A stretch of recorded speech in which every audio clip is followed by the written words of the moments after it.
Orang hidup misalnya ma'rifat kepada Allah, begitu inya mati juga ma'rifatnya. Nah, kada mau ma'rifat tuh kada mau mati.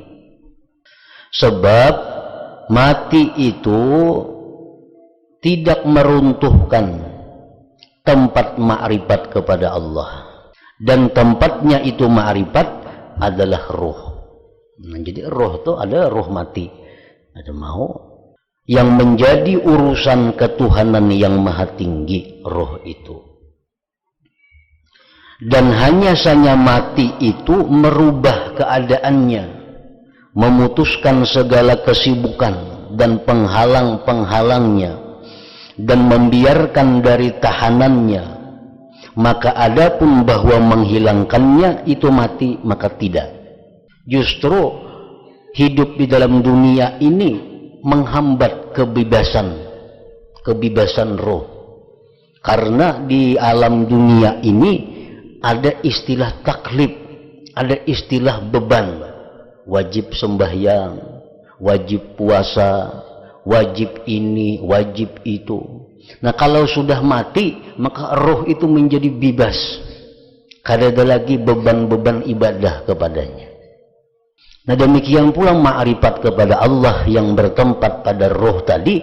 Begitu mati orangnya, maka ma'rifat kepada Allah itu semakin tajam, semakin kuat ma'rifatnya kepada Allah.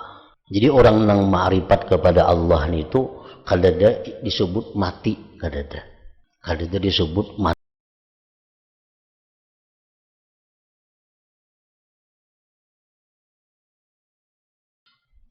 Arti daripada perkataan Imam Al-Ghazali rahimahullah wa nafa'ana bi ulumihi, maka senantiasa orang yang bermakrifat, orang yang bermakrifat itu memperhatikan, artinya menyaksikan akan rahasia daripada perbuatan-perbuatan Allah Subhanahu wa ta'ala.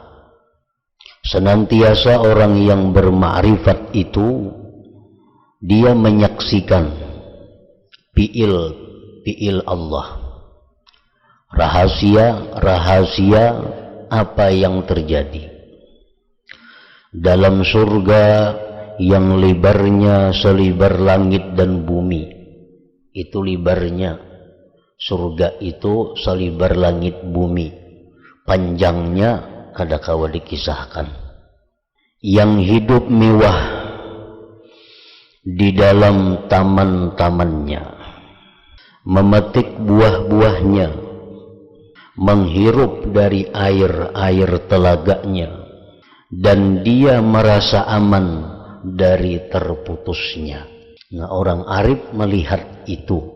Walaupun mereka ini tuh di dalam dunia, walaupun mereka masih hidup di alam kita ini, tetapi mereka sudah menyaksikan, mereka sudah melihat, sudah merasakan bagaimana lezatnya surga yang disediakan Allah kepada mereka itu.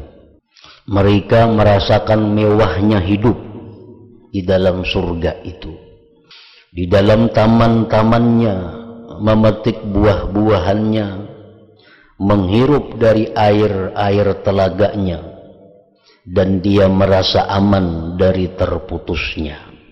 Kada mau macet, nikmat-nikmat di surga itu kada mau terputus. Macam banyu kita mau macet, nah di surga itu kada ada kata-kata macet itu.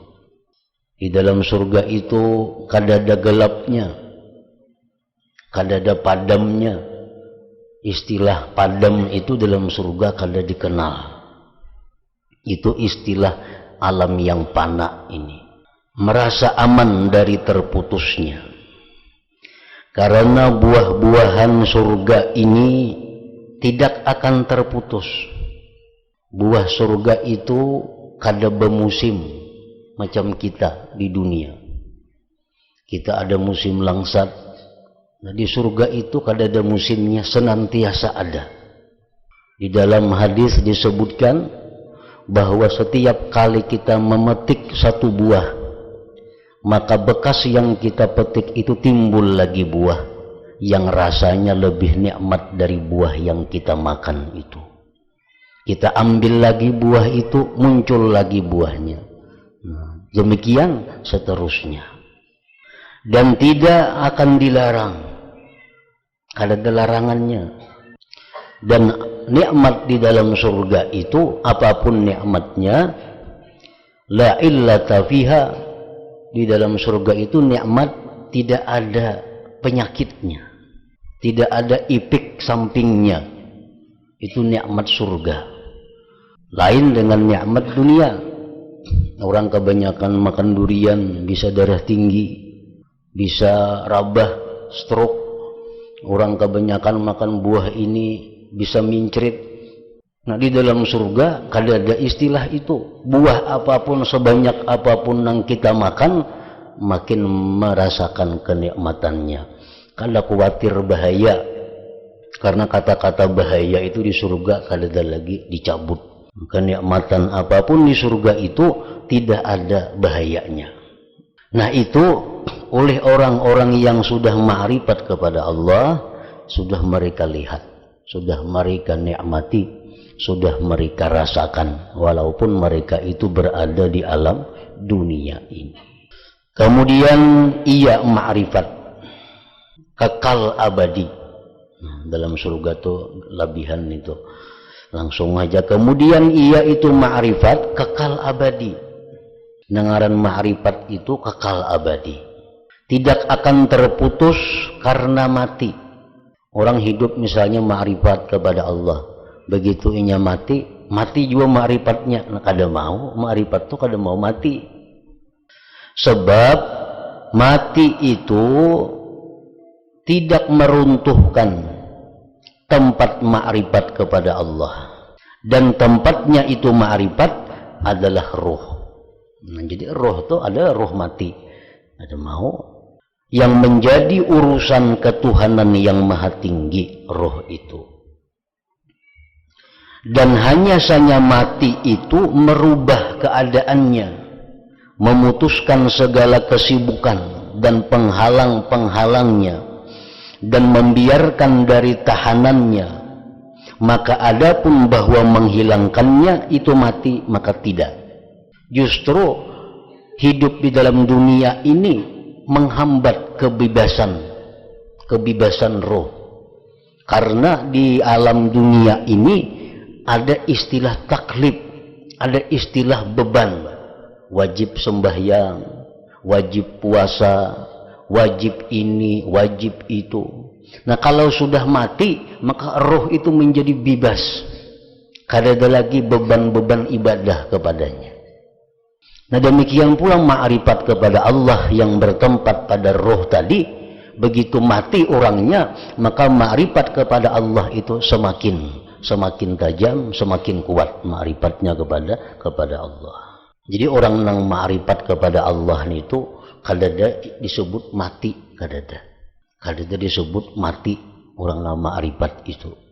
Allah Ta'ala berfirman, wala tahsabannal qutilu fi sabilillahi amwata bal ahya'un 'inda rabbihim yurzaqun farihina bima atahumullahu min fadlihi wa yastabshiruna billadzina lam yalhaqu bihim min khalfihim alla khawfun 'alaihim wala hum yahzanun. Artinya, janganlah kamu menyangka, mengira bahwa orang-orang yang dibunuh di jalan Allah itu mati.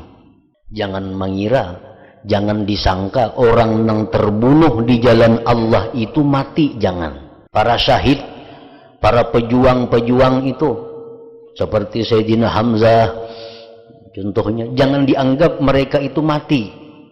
Bahkan mereka itu hidup di sisi Tuhannya dengan mendapat rezeki.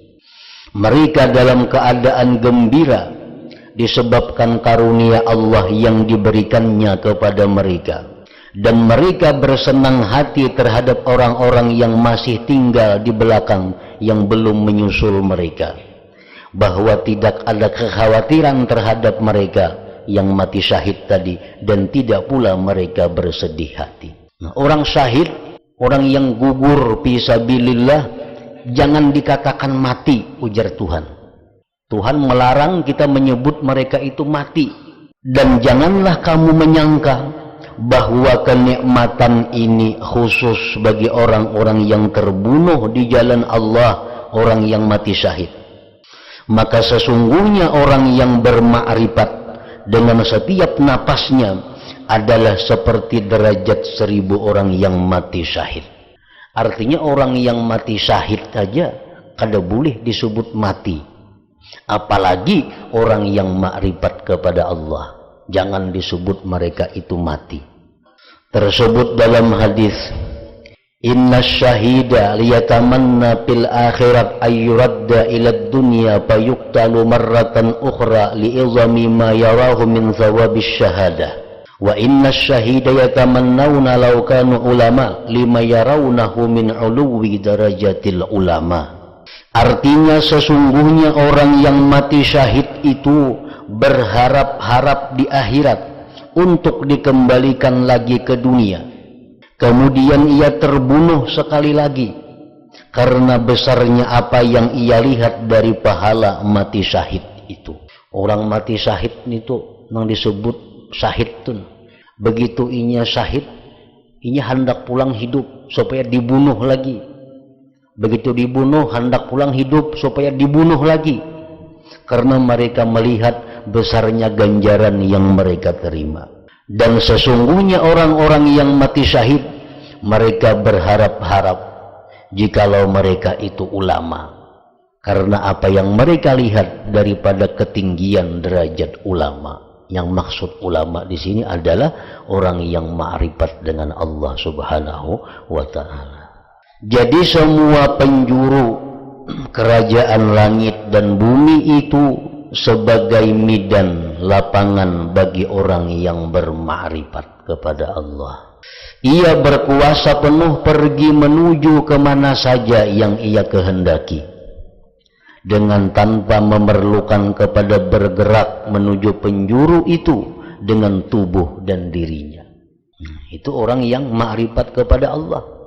Inya hendak ke mana aja, amun inya hendak kada perlu bergerak, inya akan sampai di sana. Inya hendak ke Jakarta, kada perlu bermutur, kada perlu pesawat, dengan sendirinya inya akan ada di Jakarta. Nah makanya orang arif tadi orang yang paling mendapatkan kelezatan, orang yang paling mendapatkan kenikmatan. Namun orang jadi pemimpin itu nikmat, lezat, tapi hendak kemana-mana masih perlu bergerak. Nah kalau orang yang arif itu, kerajaan langit dan bumi ini adalah lapangan mereka, dengan tanpa memerlukan kepada bergerak menuju penjuru itu dengan tubuh dan dirinya. Maka ia adalah orang yang menyaksikan keindahan alam malakut di dalam surga yang luasnya seluas langit dan bumi. Nah jadi dengan demikian kita kawa merasakan begitu lezatnya makrifat kepada Allah Subhanahu wa ta'ala itu. Mereka itu mengetahui rahasia-rahasia ketuhanan. Mereka mengetahui rahasia-rahasia sifat Allah. Mereka mengetahui rahasia-rahasia perbuatan Allah. Nah pasti mereka itu merasa kelezatan. Umpamanya, contohnya yang mengetahui rahasia nih. Inya hari ini mendapat sesuatu. Inya hari ini dapat sesuatu, orang yang arif nih dapat sesuatu. Inya tahu rahasianya. Inya tahu rahasianya bahwa di belakang inya dapat sesuatu ini akan terjadi ini. Nah, lalu apapun yang didapatnya itu inya selalu merasa senang. Kenapa? Karena inya melihat rahasianya. Inya dapat umpamanya sakit. Tapi inya melihat rahasia. Dengan mendapat sakit ini, inya mendapat macam-macam nikmat di belakang itu. Lalu sakit yang dirasakannya ini adalah nikmat baginya. Inya dapat penyakit umpamanya. Tapi inya ma'rifat, inya tahu. Menjadinya aku ini dapat penyakit, tapi tuh disediakan Tuhan itu nah. Nah, disediakan Tuhan gedung ada, disediakan Tuhan telaga ada, disediakan Tuhan taman ada. Tapi diberi Tuhan dulu penyakit ini. Lalu inya dengan suka, dengan ridha menerima penyakit ini. Kenapa? Karena inya melihat di belakang penyakit itu ada kenikmatan-kenikmatan yang besar yang ia terima. Nah, ini contohnya bahwa orang arif kepada Allah itu walaupun menerima yang sakit, mereka tetap senang, mereka tetap gembira karena melihat di belakang rahasianya itu. Ada kita nang kada ma'rifat ini, kita kada melihat. Nah, kita sakit, nah, lalu keluh kasah, lalu ribut, karena kita melihat nang sakitnya ini aja. Kita kada melihat apa di belakang yang sakit itu. Nah, itu perbedaan antara orang yang ma'rifat dengan orang yang tidak ma'rifat tadi. Dan setiap orang yang arif, ia ada seperti yang demikian. Dengan tanpa sekali-kali sebagian mereka membuat kesempitan pada sebagian yang lain. Seekong orang nang arif itu dapat kenikmatan, dapat kelezatan yang sedemikian besar. Ada pulang orang datang seekong nang arif kepada Allah, dapatnya seperti itu juga, kadang mengurangi jatah nang pertama. Nah, itu pulang ada pulang orang yang arif datang muncul dapat kenikmatan seperti kenikmatan itu juga, kadang mengurangi pulang kepada nang kedua. Nah, jadi kenikmatan orang yang ma'rifat itu kada terbagi-bagi dengan adanya tambahan orang ma'rifat nang datang. Hanya mereka itu berbeda-beda pada luasnya mereka, pada keluasan pandangan dan luasnya ma'rifat mereka. Ada yang hanya ma'rifat fi'il Allah, ada yang sampai ma'rifat kepada sifat-sifat Allah, itu tergantung keluasan ma'rifat mereka. Dan mereka itu bertingkat-tingkat pada sisi Allah, dan tidaklah dalam hitungan tentang berbeda-bedanya derajat mereka. Artinya derajat orang arif itu banyak, kadang-kadang dihitung derajatnya sesuai kedalaman dan keluasan ma'rifat mereka kepada Allah Subhanahu wa ta'ala. Nah, maka sesungguhnya telah jelas, paham sudah kita, bahwa lezatnya, nyamannya menjadi pemimpin, dan itu adalah hal yang batin. Sudah mengerti kita. Lezatnya orang menjadi pemimpin, lain lawan lezatnya orang makan sate. Lezatnya orang menjadi pemimpin, lain lawan lezatnya orang makan durian. Lain. Karena jadi pemimpin ini kelezatannya bersifat batin, sedangkan makan sate kelezatannya bersifat panca indera yang zahir. Lain kelezatannya. Bahwa lezatnya menjadi pemimpin dan itu adalah hal yang batin, adalah ia lebih kuat pada orang-orang yang mempunyai kesempurnaan dari lezatnya panca indera kesemuanya. Orang yang makan sate itu saling nyamanan. Orang yang jadi pemimpin lebih nyaman lagi, lebih nyaman lagi. Tetapi yang jadi pemimpin ini, kelezatan jadi pemimpin itu hanya didapat oleh orang-orang yang punya akal. Kelezatan menjadi pemimpin hanya didapat oleh orang yang punya keinginan tinggi. Kalau kelezatan sate, kelezatan durian itu bisa didapat oleh siapapun. Nah, kelezatan pemimpin itu tidak ada pada binatang, tidak ada pada anak kecil, dan tidak ada pada orang yang lemah akal. Dan bahkan lezat yang bisa dirasakan oleh panca indera dan nafsu syahwat itu adalah bagi orang-orang yang mempunyai kesempurnaan beserta ada kelezatan menjadi pemimpin, akan tetapi mereka mengutamakan menjadi pemimpin. Orang yang mendapatkan kelezatan pemimpin ini bisa mendapatkan kelezatan durian. Tapi kalau orang yang mendapatkan kelezatan durian belum tentu bisa mendapatkan kelezatan pemimpin. Tergantung akal dan kekuatan himmah, keinginan pada mereka itu. Maka adapun arti keadaan ma'rifatullah, sifat-sifatnya, af'alnya, kerajaan langitnya, dan rahasia-rahasia kerajaannya itu adalah kelezatan yang lebih besar dibandingkan dari menjadi pemimpin. Menjadi pemimpin sudah lezat, tapi kalau kita diberi Allah ma'rifat, diberi Allah kita ini pengetahuan tentang sifat-sifatnya, af'alnya, rahasia-rahasia perbuatannya, maka itu akan menjadi kelezatan yang lebih besar. Maka ini khusus dengan mengetahuinya orang yang mencapai martabat ma'rifat dan telah merasakannya. Kayak apa lezatnya ma'rifat itu kadangkala dirasakan kecuali orang-orang yang telah mencapainya. Kayak apa lezatnya jadi pemimpin, itu kadangkala kita rasakan kalau kita belum pernah jadi pemimpin. Kadangkala. Dan tidak mungkin menetapkan adanya kelezatan bagi orang yang tidak mempunyai hati. Orang yang kada mempunyai hati yang baik, orang yang kada mempunyai hati yang terang, kadangkala dikisahkan lawan inya kelezatan ma'rifat itu kada menyambung, bahkan inya setengah kada percaya. Kenapa? Karena inya kada punya hati yang terang, inya punya akal yang lemah. Sama kekanakan tuh nah, dikisahkan nyaman maka ikam kena muntuha jadi pembakal, mun ikam baarit jangan makan ini, jangan makan itu, kamu nyaman kena jadi pembakal muntuha. Kadanya mahirawakan ini, kada mengerti pembakal itu apa.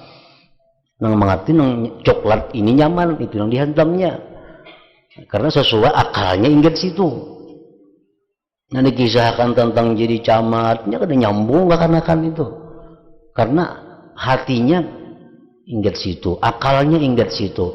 Nah sama manusia yang punya akalnya lemah, hatinya gelap, dikisahkan kelezatan ma'rifat ada nyambungnya, bahkan ada percaya. Maka itu lu jasa kada mungkin lah. Orang nang ma'rifat kepada Allah itu, contohnya dikisahkan nih, daripada lezatnya orang ma'rifat lawan Tuhan itu, inya hendak napa aja kawa, itu nyamannya.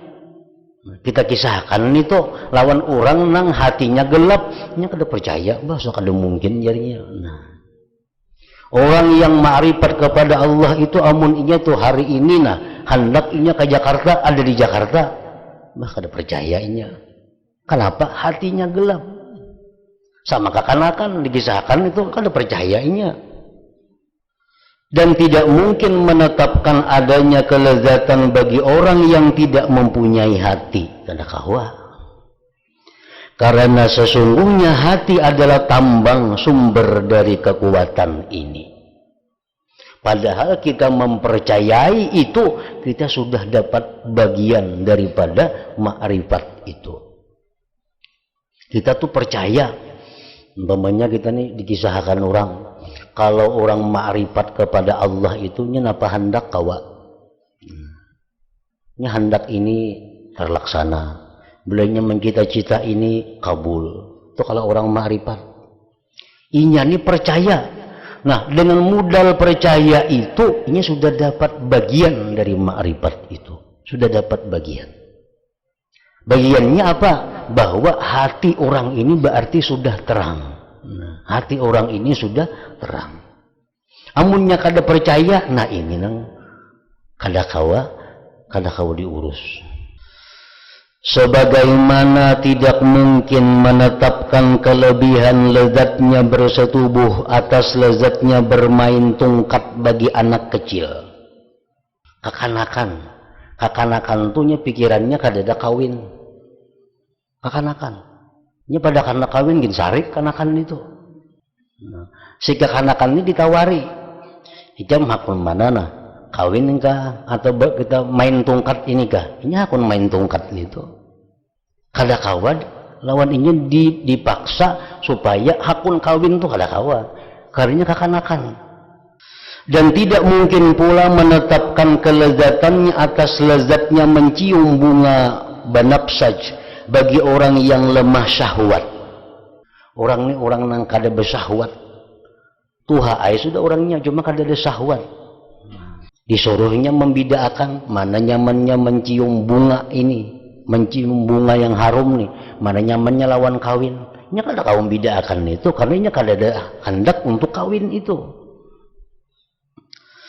Karena tidak adanya sifat yang mana dengan sifat itu bisa diketahui kelezatan ini. Akan tetapi orang yang selamat dari penyakit lemah syahwat dan selamat indera ciumnya, niscaya ia dapat mengetahui akan lebih kurangnya antara dua kelezatan ini. Orang yang panca inderanya selamat, orang yang syahwatnya selamat. Ditakuni mana aku kan kawin lawan mencium minyak harum ini aku kawin ninya. Orang yang normal nih, yang syahwatnya normal, nafsunya normal, ditawari mana jam hakunnya kawin lawan mencium minyak harum, nyatanya hakun kawin karena ini orang normal. Namun orang yang lama syahwat nang kada keinginan hendak kawin ditawari jam mana hakunnya kawin lawan minyak harum, hakun minyak haruminya. Dan pada orang ini tidak lagi dikatakan, melainkan dikatakan barang siapa telah merasakan niscaya ia tahu. Barang siapa yang merasakan maka dia akan mengetahui. Nah, jadi kita kada aneh, kada heran kalau ada orang nang kada tergiur lawan ma'rifat ini. Kada aneh. Ada orang yang kada ada hendak ma'rifat lawan Tuhan, itu wajar aja, karena masih kekanakan. Kalau orang yang berakal bujur, orang yang punya keinginan yang tinggi, pastinya hendak ma'rifat lawan Allah itu. Karena dengan ma'rifat kepada Allah itu dia akan bisa mencapai segala-galanya kehidupan dunia dan akhirat. Nah, siapa yang kada hendak itu? Amun orangnya pintar tapinya. Namun orangnya pintar, pasti hendak bahagia dunia akhirat. Orang pintar nih, pastinya hendak merasakan kenikmatan dunia akhirat. Nah, kebahagiaan dunia akhirat itu kada kawa dicapai kecuali dengan ma'rifat kepada Allah Subhanahu wa ta'ala. Demi umurku, ujar Imam Ghazali, demi umurku bahwa para penuntut ilmu meskipun mereka tidak menyibukkan diri dengan menuntut ma'rifatul umuril ilahiyah, ma'rifat urusan ketuhanan, maka sungguh mereka menghirup bau kelezatan ini. Orang-orang yang menuntut ilmu fikih umpamanya, ilmu tauhid, ilmu tasawuf, ilmu nahu, ilmu saraf. Nah, orang yang menuntut ilmu itu sebenarnya sudah ada menghirup bau kelezatan ma'rifat ini. Sebenarnya sudah ada menghirup. Di mana menghirupnya itu? Yaitu ketika terbukanya kesulitan-kesulitan dan jelasnya hal-hal yang meragukan, yang mana kuatlah keinginan mereka dalam mencarinya, maka bahwasanya mencari ilmu itu juga ma'rifat dan ilmu-ilmu. Ini ada kitab, ini orang yang sungguh-sungguh menuntut ilmu fikih, lalunya baca kitab. Begitu baca kitabnya menemui kesulitan. Kalau orang bujur-bujur menuntut ilmu itu, bila dapat kesulitan di kitabnya kada karuan rasa, bila kada tuntas maka hanya nyaman. Dipikirakannya nang kada dapat tadi, dicarinya ke sini ke sana, akhirnya dapat bahwa ternyata pahamannya nang sulit ini macam ini, lalu inya dapat. Nah, rahatan dapat paham itu, nah inya dapat kelezatan yang luar biasa, dapat kenyamanan yang luar biasa. Itulah artinya mencium, ada sudah baunya ma'rifat. Nah, orang ma'rifat kepada Allah itu demikian. Inya sudah ma'rifat satu aja dari perbuatan Allah. Diambilnya umpamanya salambar pohon, salambar daun. Nah, salambar daun diambilnya. Begitu diambilnya salambar daun ini, inya diberitahu Allah bahwa rahasia daun ini ada 100 macam. Nah, daun ini rahasianya kalaunya di ini jadi ini. Daun ini kalau direndam manfaatnya ini. Daun ini kalau dimakan jadinya macam ini. Nah, ini mengetahui hanya sabuting daun, maka dia akan mendapat kelezatan yang luar biasa lezatnya. Maka itu juga orang menuntut ilmu. Begitu inya kada dapat, nah di situ menemukan kenyamanan, kelezatan. Nah, itu hanya tadi contohnya mengetahui rahasia daripada bekas fi'il Allah. Rahasia bekas dari fi'il Allah. Kayak daun itu kan rahasia bekas fi'il Allah, diketahuinya rahasianya. Nah, sudahannya jadi luar biasa. Nah, sebuting daunnya mun direndamnya sehari, diminum makannya orang nang karena penyakit ini sembuh. Daun ini kalau direndam 2 hari dikasayakan orang bebisul ampi.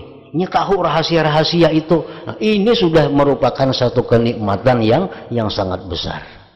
Nah, hanya salambar daun yang diberitahu oleh Tuhan, dan daun itu hanya bekas fiilnya. Belum lagi diberitahu Tuhan rahasia fiilnya, rahasia sifatnya, rahasia yang lain-lainnya. Nah, maka ini akan mendapatkan kelezatan-kelezatan yang luar biasa. Maka adapun orang yang panjang pemikirannya tentang ma'rifatullah subhanahu wa ta'ala dan telah terbuka untuknya dari rahasia-rahasia kerajaan Allah, sekalipun pada sesuatu yang sedikit, maka sesungguhnya ia merasakan dalam hatinya, yaitu ketika hasilnya keterbukaan itu akan kegembiraan yang hampir-hampir ia terbang dengannya. Nah, Allah subhanahu wa ta'ala itu ada berisi ismul a'zam. Ini contoh orang ma'rifatnya, kayak apa nikmatnya, kayak apa lezatnya.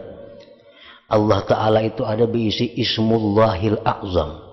Barang siapa yang tahu ismullahil a'zam itu dipakainya untuk meminta kepada Allah, maka akan diberikan Allah. Siapakah?